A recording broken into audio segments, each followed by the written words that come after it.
Atos 1:8 diz assim a palavra de Deus: mas vocês receberão poder ao descer sobre vocês o Espírito Santo, e serão minhas testemunhas, tanto em Jerusalém como em toda a Judéia, Samaria e até aos confins da terra. Amém. Os irmãos que gostam de anotar o tema, eu quero pregar aqui, subordinado ao tema, 4 impulsões missionárias dadas para a igreja. 4 impulsões missionárias dadas por Deus para a igreja.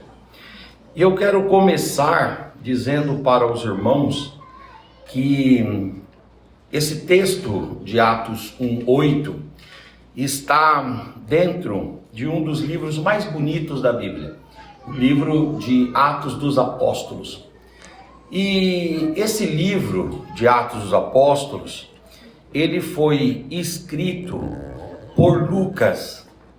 Nós, apesar de não termos dentro do livro de Atos evidências expressas da autoria de Atos por Lucas, nós podemos concluir que Lucas é o autor de Atos, porque nós temos exatamente o mesmo texto de Atos 1:1 citado em Lucas capítulo 24, dos 50 ao 53. É como se fosse um copia e cola.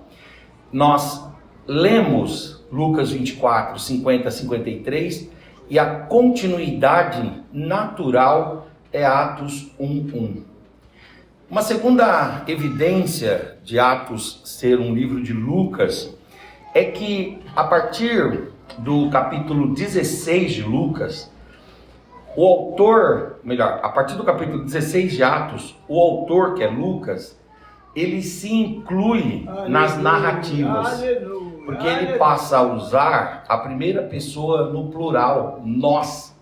E quando ele fala de nós, o narrador, o expoente, o expositor se inclui nas ações, ele se inclui nos eventos, ele se inclui nas viagens, ele se inclui nos acontecimentos do livro. E é interessante que em Atos 16 é exatamente o momento que Lucas se converte e passa a integrar o grupo de Paulo, e aí o narrador Lucas começa a se incluir com a expressão nós no livro de Atos. Uma terceira razão para deduzirmos que Atos é um livro de Lucas é que a tradição cristã tem atribuído historicamente a Lucas a autoria de Atos. Os pais da igreja, sobretudo um dos pais chamado Jerônimo, que fez uma tradução muito importante da Bíblia chamada tradução Vulgata Latina, onde ele traduziu o Antigo Testamento do hebraico para o latim e o Novo Testamento do grego para o latim. Quando o Jerônimo, lá no 4º século da era cristã, fez a tradução, ele colocou uma folha de rosto como introdução a cada um dos livros que ele foi traduzindo.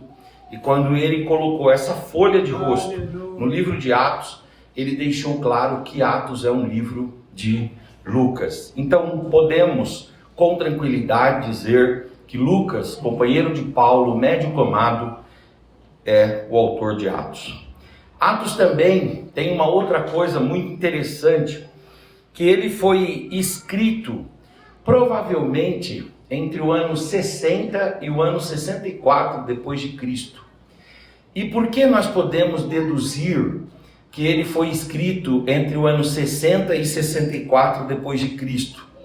Porque Atos capítulo 28 termina com a chegada de Paulo até Roma. E Paulo chega em Roma exatamente no ano 64. John Foxe, no livro O Livro dos Mártires, ele diz que entre o ano 64 e o ano 68, Paulo esteve durante 4 anos em Roma, numa espécie de prisão domiciliar. Paulo esteve usando, aí palavras minhas, tornozeleira eletrônica, porque ele estava esperando a decisão final do seu processo, que seria proferida por César, porque Paulo, por ser cidadão romano, pôde apelar a César, e César julgava a partir de Roma.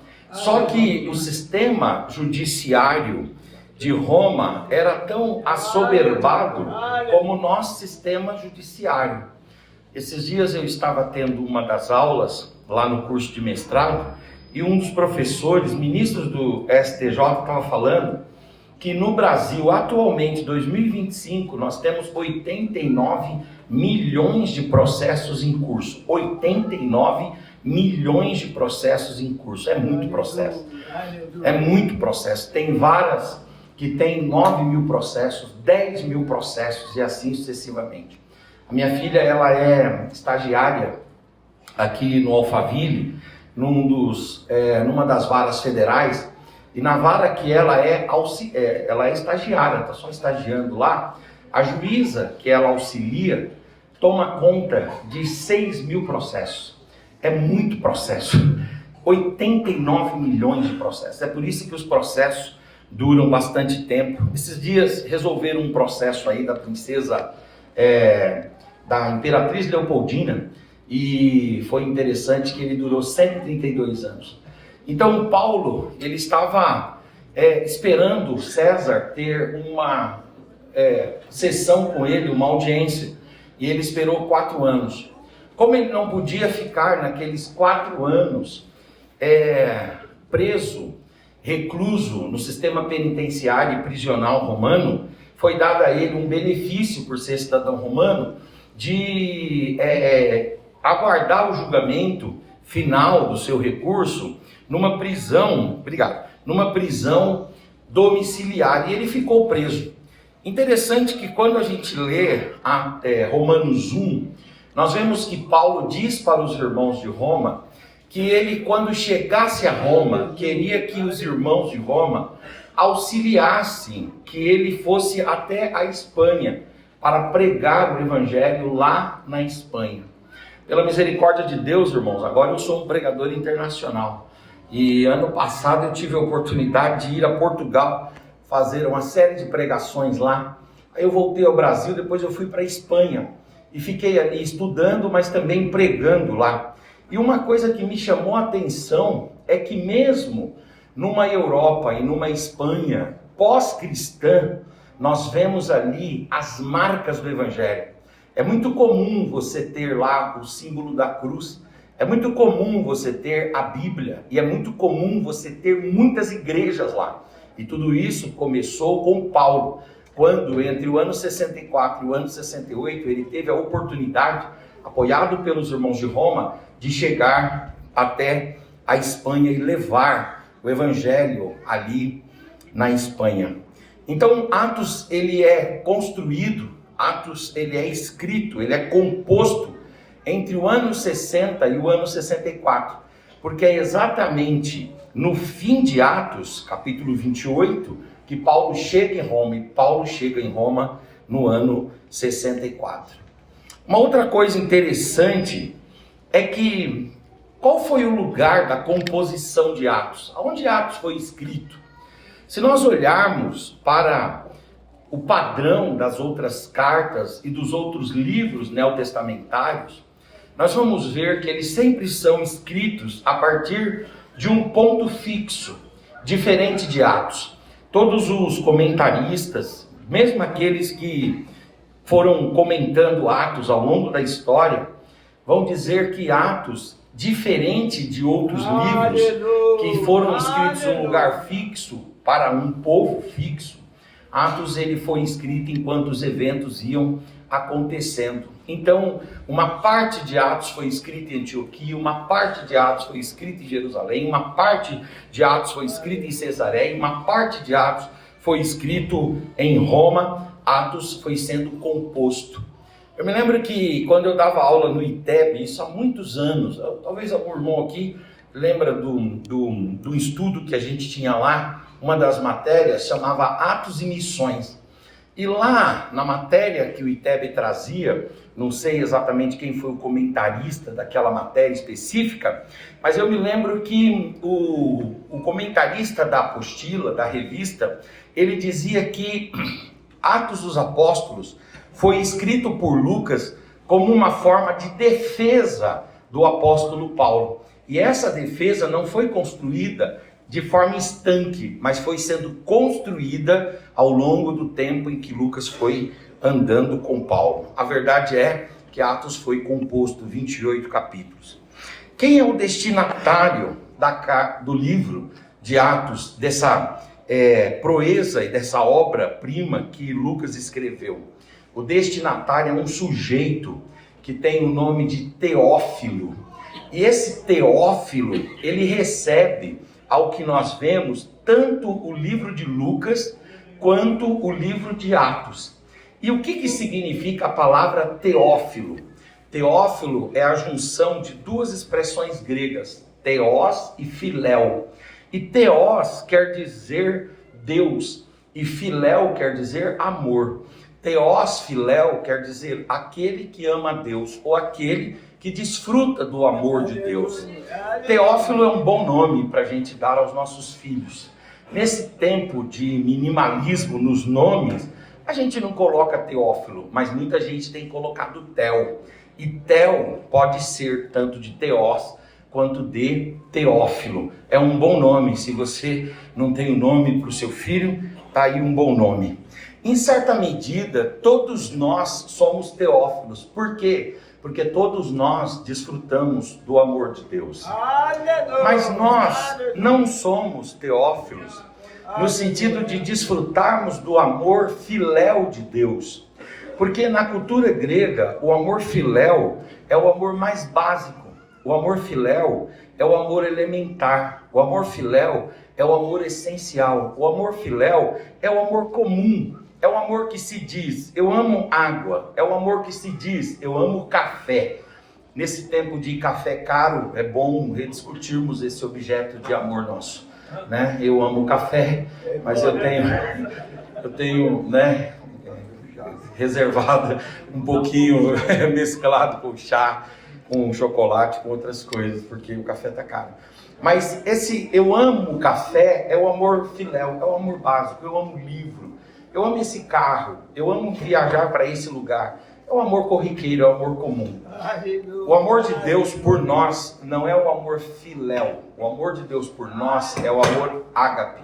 E o amor ágape é o amor incondicional.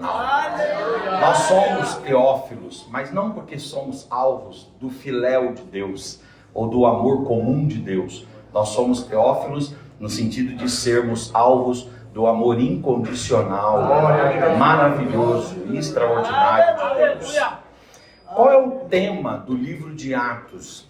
Existem muitos temas propostos ao longo do tempo pelos comentadores, mas é ponto pacífico que um tema prepondera em Atos. E qual é o tema que prepondera? O tema é a ação ou os atos ou as atitudes do Espírito Santo na igreja e através da igreja. E eu gosto muito desse tema. Por quê? Porque esse tema, ele fala que Deus, antes de agir pela igreja, através da igreja, por meio da igreja, por intermédio da igreja, Deus age na igreja. E o que isso tem de mensagem para nós? O que tem de mensagem é que isso significa que a relação de Deus conosco, através do seu Espírito, não é uma relação utilitarista. O que quer dizer isso? Quer dizer que nós não importamos para Deus na medida da nossa produção, na medida do nosso feito, na medida da nossa obra. Não, senhores, nós nos importamos ou somos importantes para Deus na medida do que somos. A relação de Deus conosco não é uma relação de função, não é uma relação de puro propósito, não é uma relação de objetivação, ou seja, só quando eu atinjo o meu objetivo é que Deus se importa comigo. Esta é uma relação humanista, essa é uma relação mercadológica, essa é uma relação empresarial, onde você só vale o que você produz. Essa é uma relação mundana. Na presença de Deus e para o amor de Deus, e biblicamente nós valemos pelo que somos, independente do que produzimos. Eu particularmente procuro corrigir, e falo isso com muito temor e muito respeito, e até aos amigos que às vezes usam essa expressão. Eu já tive a oportunidade de conversar com eles, dizendo: eu acho que você tinha que rever essa expressão, porque tem expressões que a gente precisa se arrepender delas. E nós falamos por um tempo, mas depois a nossa mente evolui, a gente cresce, a gente amadurece, e a gente revê as coisas. E não tem problema você rever as coisas e reformular, ressignificar e inutilizar algumas expressões, dizendo: essa expressão eu não uso mais.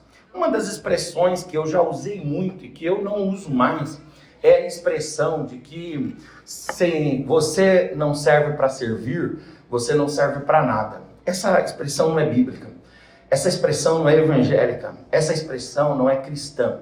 Se você não serve, você continua sendo alvo do amor e da misericórdia de Deus. Porque se essa expressão, que quem não serve para servir, não serve para nada, é uma expressão real, então Deus não tem nenhum tipo de amor para dar com o ímpio, que não serve a Deus e serve contra Deus. O ímpio, mesmo que está servindo contra Deus, ele é alvo do amor de Deus. Ora, se os de fora, quando estão lutando contra, são alvos da misericórdia, da generosidade e da bondade de Deus, os de dentro, muito mais. Nós valemos pelo que somos e não pelo que produzimos. A sua importância está em você mesmo, porque você é alvo do amor de Deus, da graça de Deus e da misericórdia de Deus. Imaginem as crianças que conseguem produzir muito pouco. Imaginem os idosos que conseguem produzir muito pouco. Imaginem as pessoas especiais, portadoras de deficiência, que conseguem produzir muito pouco. Dizer que só servimos ou só valemos se servimos, isso quer dizer que existe uma classe de pessoas que são excluídas do amor de Deus e da misericórdia de Deus. E isso é anticristão, isso é antibíblico, isso é antievangélico, isso é antiteísta. Isso não é verdadeiro. A gente vale pelo que somos. A gente vale porque Deus escolheu nos dar valor. Levante a sua mão, por gentileza. Levante a tua face, levante a tua voz. Abra a sua boca e dê uma palavra de adoração e de louvor ao Senhor. O Espírito não age através de nós primeiro, ele age em nós. Isso significa que a relação do Espírito não é uma relação utilitarista. O Espírito não age nos usando, e quando a gente é inútil, quando a gente é imprestável, quando a gente é fraco, quando nós estamos debilitados, o Espírito nos escanteia, nos segrega, nos marginaliza. Esta é uma relação mundana e caída. A relação do Espírito conosco é uma relação no nosso interior, pelo que nós somos. É isso. Uma outra frase que eu tenho tentado ver se eu corrijo, eu queria te propor a refletir sobre ela, eu queria te propor uma reflexão. Se você usa essa frase, anota essa frase e começa a ruminar, começa a pensar, comece a elocubrar, comece a meditar, ver se essa frase ela faz sentido à luz de todo o arcabouço cristão ou não faz sentido. E se não fizer sentido, como não faz sentido para mim, você retire do seu vocabulário, retire da sua expressão, retire da sua fala, retire do seu discurso, retire da sua mensagem, que é a expressão: Deus não une pessoas, Deus une propósitos.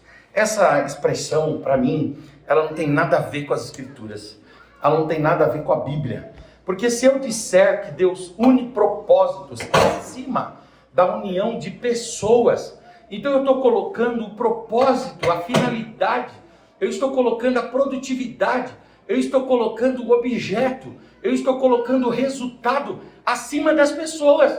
Deus, irmãos, Ele não trabalha visando os resultados. Deus trabalha visando o homem. Deus trabalha visando a humanidade.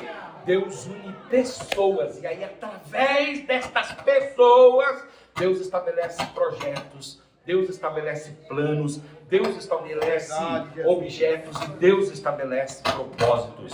Você vale pelo que você é. Diga para o seu irmão, o seu valor está em você mesmo. O seu valor está em você mesmo. É isso. Aleluia, glória a Deus. O Espírito, antes de agir por nós, ele age em nós. O livro de Atos, ele tem 28 capítulos. E nesses 28 capítulos, nós temos aqui pelo menos 4 momentos que a igreja, ela sofre os impulsos missionários, os impulsos expansionistas. São 28 capítulos de Atos, e nesses 28 capítulos Deus vai impulsionando a igreja às missões. O que é impulsionar? Impulsionar é colocar força, impulsionar é motivar, impulsionar é ativar, impulsionar é dar expansão, proporção, maximização, amplificação. Impulsionar é fazer chegar longe. Impulsionar é fazer estender as estacas, é fazer ampliar o terreno. Impulsionar é amplificar o alcance. Deus, no livro de Atos, durante 4 momentos, vai impulsionar a igreja nas suas missões. A igreja na evangelização e a igreja nesse trabalho de ganhar o mundo para Jesus. A primeira grande impulsão missionária que a igreja recebe, a primeira grande motivação, a primeira grande inspiração, o primeiro grande impulso que a igreja tem é a chamada impulsão do Espírito Santo. Como é que a igreja começa a expandir? Em primeiro lugar, nós temos que lembrar que Jesus tinha 3 íntimos, aliados aos 3 ele tinha 12, junto com os 12 ele tinha 70, dos 70 ele tinha 120, e dos 120 ele tinha 500. Quando ele morre, é esse grupo mais ou menos que Jesus tem. Mas no dia do Pentecostes, em Atos 2, Jesus só tem ali 120 que ficaram aguardando o cumprimento da promessa. E aí então, depois de 10 dias após a Páscoa, na comemoração da festa de Pentecostes, no 50º dia, que o Senhor Jesus, ele havia falado através do seu Espírito Santo, no 50º dia, o Senhor derramou do seu Espírito sobre a igreja.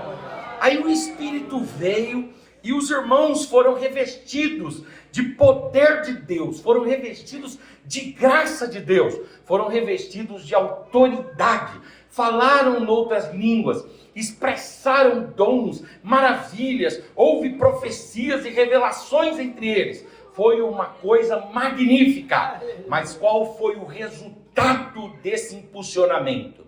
Pedro tomou a palavra e expôs o Evangelho. E o Evangelho de Deus, que é resistido pelo coração do homem caído. O Evangelho de Deus, que é resistido pelo coração do homem mundano. O Evangelho de Deus, que é resistido por todos aqueles que ainda não foram alcançados pelo poder do Espírito, por causa da ação do Espírito, tanto na boca daquele que falava, quanto no coração de quem ouvia. O Evangelho de Deus, a palavra de Deus, encontrou guarida e de repente a igreja saiu de 120 e foi para quase 3.000 almas. Aqui nós estamos num culto de missões. E qual deve ser a nossa oração quanto a esta igreja local, quanto ao nosso setor, quanto à Sename, a Secretaria de Missões do Belém, quanto às missões, sejam as missões nacionais, sejam as missões transnacionais ou transculturais, não importa. Qual deve ser a nossa oração? A nossa oração é que Deus derrame do seu Espírito sobre nós. Porque se Deus derramar do seu Espírito, da sua glória, da sua renovação, dos seus dons, dos seus talentos, se Deus derramar sobre nós a graça e o carisma do Espírito, nós conseguiremos ter uma impulsão missionária extraordinária. Que Deus nos dê a impulsão do seu Espírito. Você às vezes chega assim e diz assim: pastor, eu gosto de falar de Jesus, mas eu tenho medo. Está faltando em você essa impulsão do Espírito. Pastor, eu fico constrangido de falar sobre o Evangelho lá no meu trabalho. Está faltando para você essa impulsão do Espírito, porque se você receber de fato e de verdade essa impulsão trazida pelo revestimento do Espírito, naturalmente você vai se levantar com autoridade. Não importa se é na tua casa, não importa se é no seu trabalho, não importa se é na rua, não importa se é na faculdade que você estuda, se é no colégio, não importa onde você estiver, você vai se levantar e vai falar do amor de Deus. Aleluia! E quando você falar, você vai perceber que o mesmo Espírito que te dá a palavra e que te usa com autoridade é o Espírito que prepara os corações. Aleluia. O nosso papel não é levar o homem ao convencimento. O nosso papel é falar.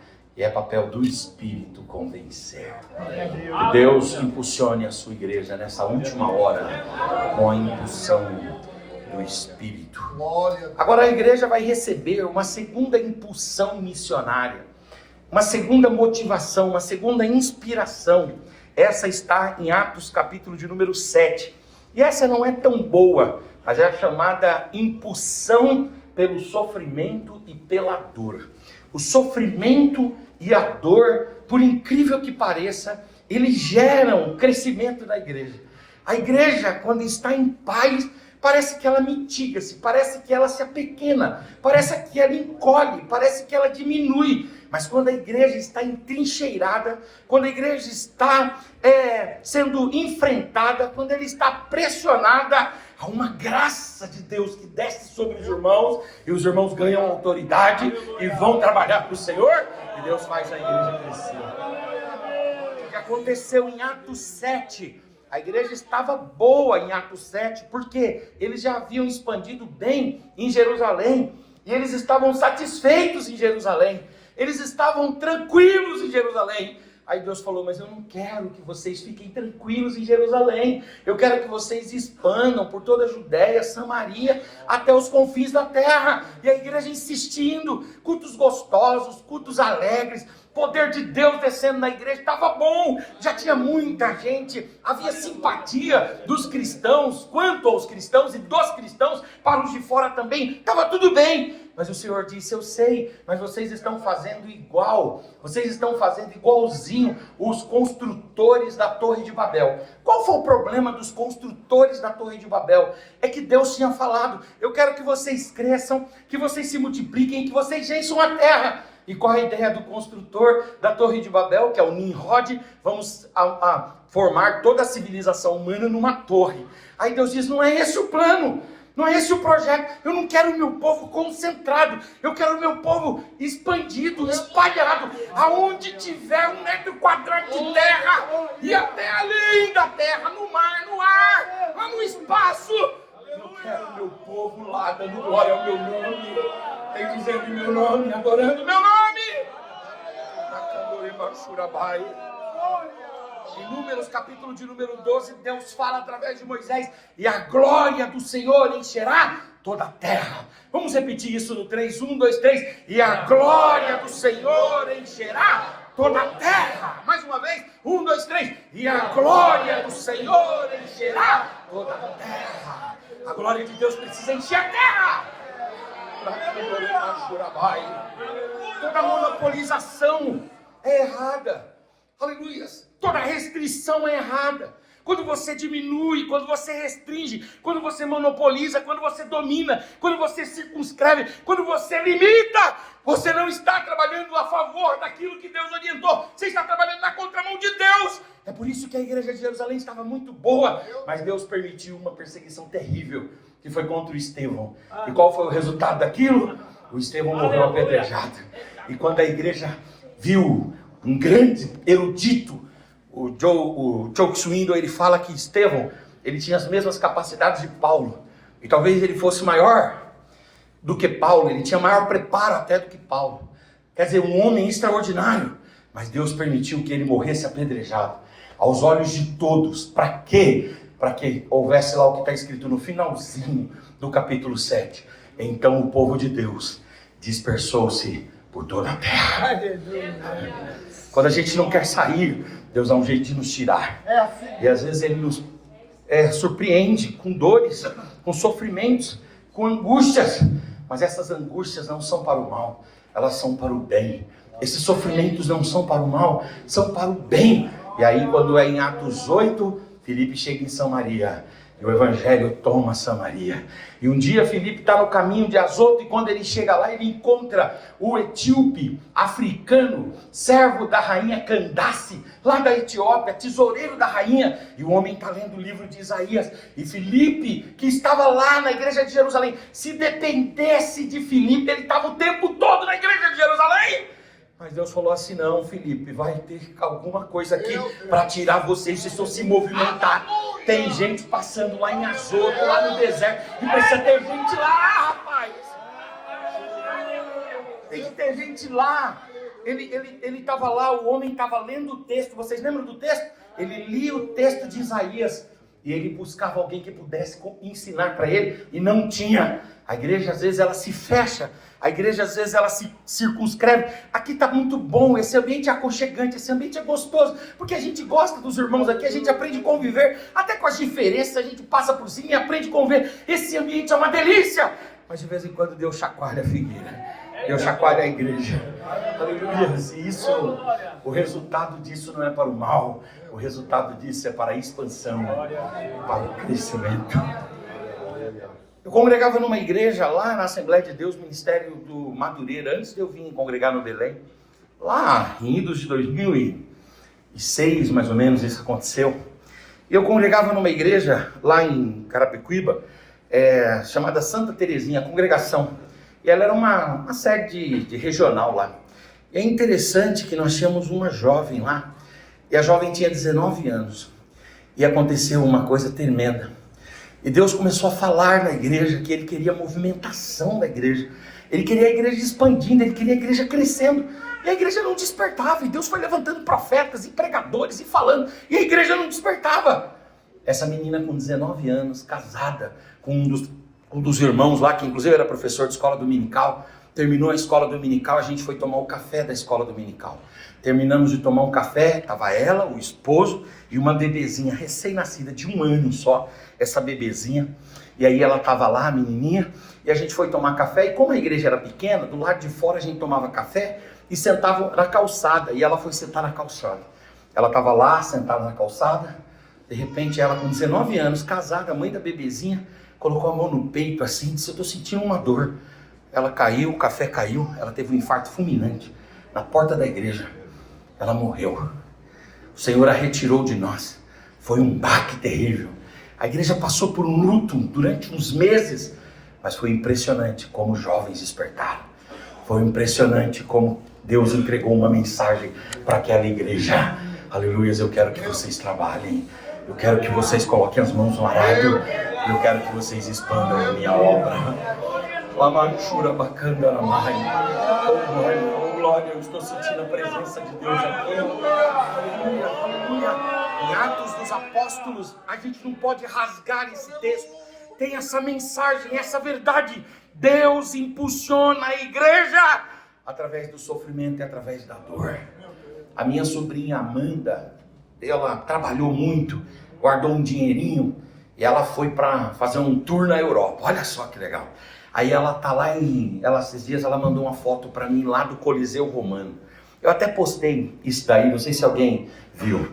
E ela, uma jovenzinha assim, ela não se liga muito nessas coisas, né? Ela só quer conhecer, tirar fotos. Eu estive aqui no Coliseu. Mas eu, como um pastor e alguém que se interessa pela história, né? Aí lá no Coliseu de Roma, nós temos hoje uma cruz fincada lá. Mas essa cruz custou o sangue de muitos cristãos. Mas um dos pais da igreja, chamado Tertuliano de Cartago, ele dizia o seguinte: o sangue dos cristãos é a semente da igreja. Quanto mais sangue cai, mais Deus faz essa igreja crescer. Porque querendo a gente admitir ou não, o sofrimento impulsiona o crescimento da igreja. Para terminarmos, o meu tempo já foi embora, mais 2 minutinhos eu concluo aqui. Uma terceira impulsão missionária que a igreja recebe em Atos Apóstolos é uma impulsão resultante do preparo. É interessante que quando a gente olha para Atos capítulo 13, do versículo 1 até o versículo 3, nós vemos ali uma impulsão missionária poderosa. E qual impulsão é esta? É a impulsão do preparo. Ali nós temos a igreja de Antioquia. E a igreja de Antioquia, ela tem mestres e ela tem profetas. E ela tem ali algumas grandes lideranças. Uma delas é Paulo, ou Saulo, que está com o nome de Saulo lá, mas é o mesmo Paulo. Saulo, o Barnabé, o Manaém. Nós temos ali vários irmãos que são gigantes de Deus. Mas eles estão num ambiente como se fosse, como se nós pudéssemos definir como uma incubadora. Eles estão ali num laboratório, eles estão ali sendo formados. Ali eles estão sendo escolarizados, ali eles estão sendo preparados, instrumentalizados, ali eles estão sendo municiados. E aí, quando Deus julga que eles já estão prontos, um dia a igreja está orando, depois de se preparar, e aí o Espírito de Deus sopra e fala através da boca de um irmão, que o texto não diz quem é: me separem a Paulo e a Barnabé, porque eu tenho uma grande obra para fazer através deles. Oh, glória! Deixa eu dizer uma coisa para vocês. É claro que a igreja tem a impulsão trazida pelo poder do Espírito Santo, o poder dos dons e do carisma. É claro que a igreja tem a impulsão trazida pelo sofrimento e pela dor. Mas existe algo que impulsiona a igreja também, é o preparo. Quanto mais Deus vai nos dando jovens estudados. Eu tenho escutado, irmãos, uma coisa que me dói no coração. Esse negócio de que Deus não precisa de doutores. Esse negócio de que Deus não precisa de gente que estuda. Esse negócio, irmãos, isso me dá uma agonia na minha alma. Cada vez que eu escuto isso, isso me fere. E por que me fere? Porque não é verdade isso, irmãos. Não é verdade. Todas as vezes que tem gente preparada, a igreja avança mais. Quando tem gente preparada, a igreja expande mais. Eu vou dar uma comparação para os irmãos. O Pedro foi um grande homem de Deus, sim ou não, irmãos? Mas ele é chamado de indouto. O que quer dizer indouto? Ele sabia ler, sabia escrever, ele era um grande homem de Deus. Ele enfrentou as dificuldades lá na igreja de Roma. Ele deixou 1ª e 2ª de Pedro. Ele fez um trabalho poderoso. Mas o apóstolo Paulo tem muito mais preparo acadêmico que ele. O apóstolo Paulo tem muito mais instrumentalização que ele. E aí, o apóstolo Paulo não evangelizou só Roma. Paulo evangelizou todo o mundo antigo.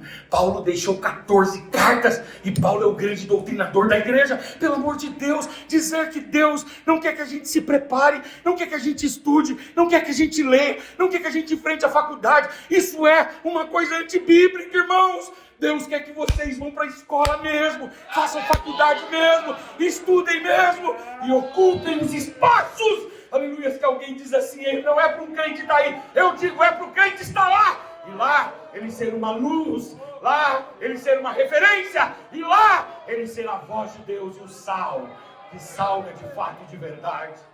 Adolescentes, estudem mesmo. Aleluia, glória a Deus. Estudem mesmo, passem no Enem, façam a melhor faculdade, façam pós-graduação, mestrado, doutorado. E quando Deus colocar vocês lá em cima, nunca se esqueçam que Deus está dando instrumentalização para vocês, graça para vocês e preparo para vocês, para que a igreja chegue e se expanda e seja impulsionada para lugares que ela não esteve antes. Oracando remachurabai.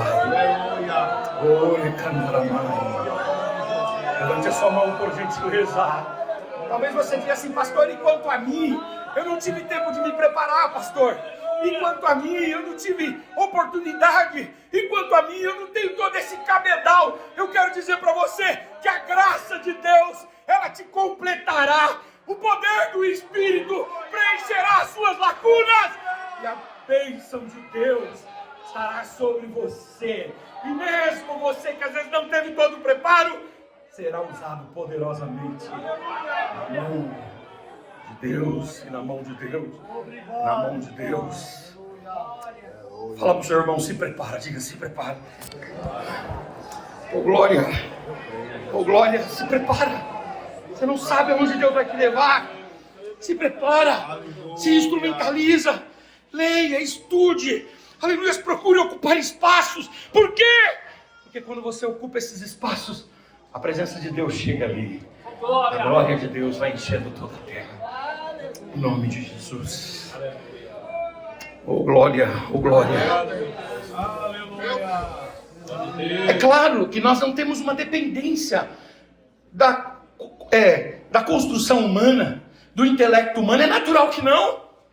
Paulo, quando ele escreve aos irmãos de Corinto, ele diz assim: vejam, irmãos, que eu não vim a vocês com palavras de vãs filosofias, porque não adianta você conhecer Aristóteles aqui. O Senhor aqui não é Aristóteles, o Senhor aqui é Jesus.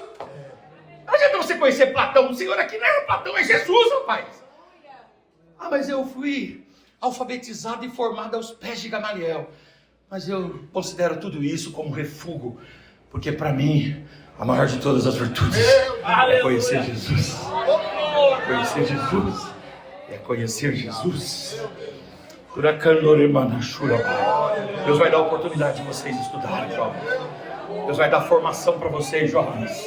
Aleluia. Você que tem vontade de aprender, Deus vai preparar uma oportunidade de uma faculdade para você.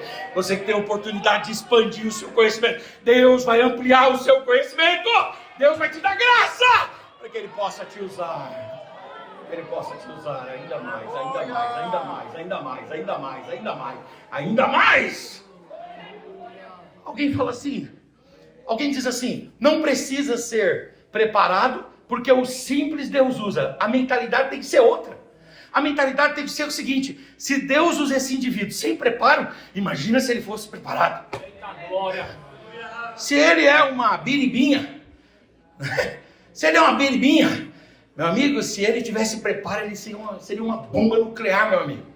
Ninguém suportaria ele. Nós devemos incentivar o preparo. É porque a igreja está lá incubada. Mestres e profetas, mestres e profetas. Os profetas querem profetizar e profetizam. E os mestres querem ensinar e ensinam. E aí vai, e a igreja vai. Essa dualidade, esse binômio, mestre e profeta. Esse binômio, oração e palavra. Esse binômio, preparo e graça. A gente precisa trabalhar de forma equilibrada. Alguém veio e disse para um certo pastor: o que é mais importante para um pregador ou para um cristão, né? Ter o conhecimento da palavra ou ser cheio do Espírito? O pastor não disse ser cheio do Espírito. Sabe o que o pastor falou? O que é mais importante para um pássaro? A asa direita ou a asa esquerda? As duas. A gente precisa ter preparo, porque no preparo Deus faz a igreja crescer.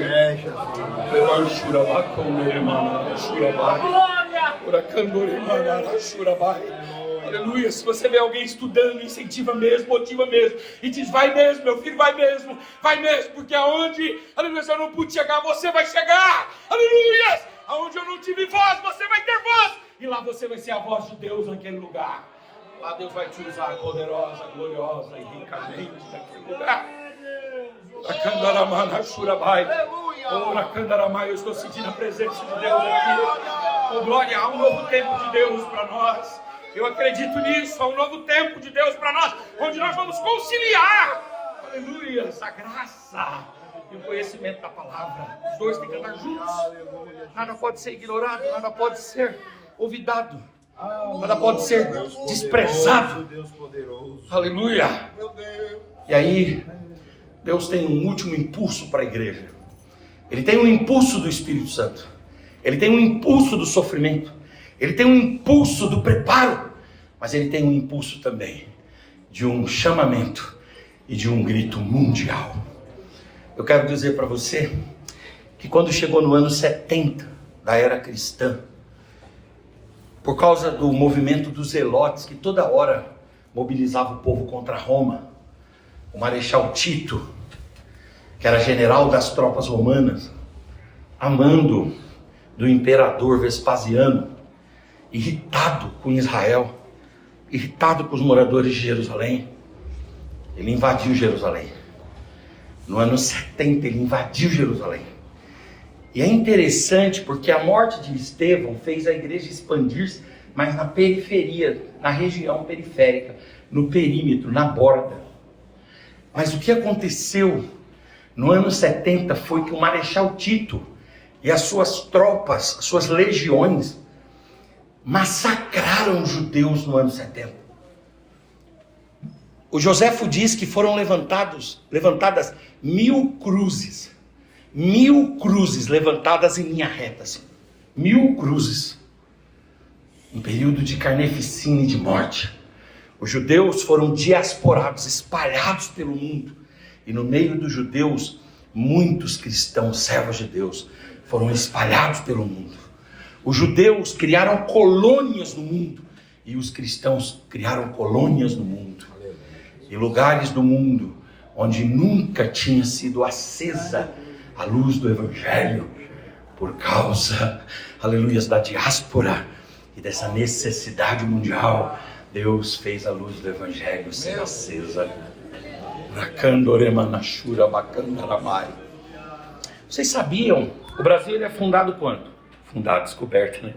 Descoberto em 1500, certo? Quando que acontece a reforma protestante? Os irmãos lembram? 1500 o Brasil é descoberto. 1517 Martinho Lutero faz a reforma. 31 de outubro de 1517.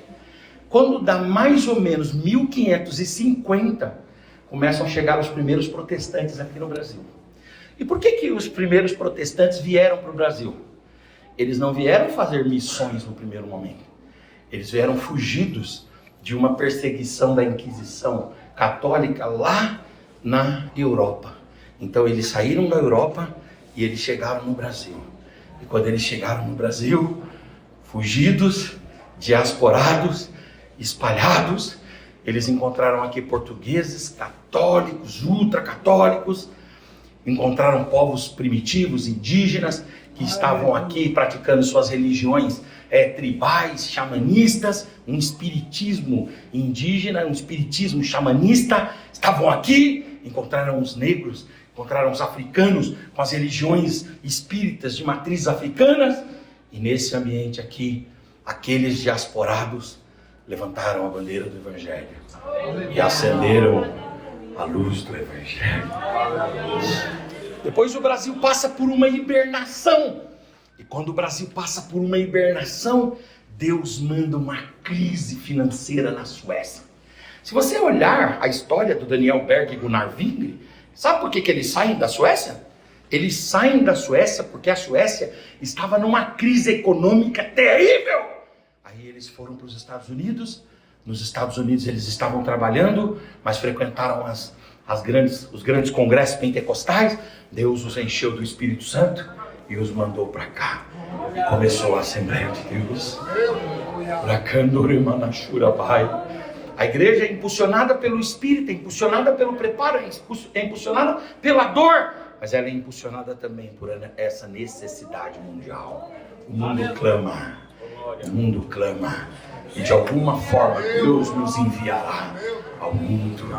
De algum modo, eu não sei como, não sei quais serão os instrumentos, eu não sei quais serão os caminhos, mas eu sei que existem almas que clamam e Deus faz a luz do Evangelho chegar até essas almas. Obrigado, irmãos.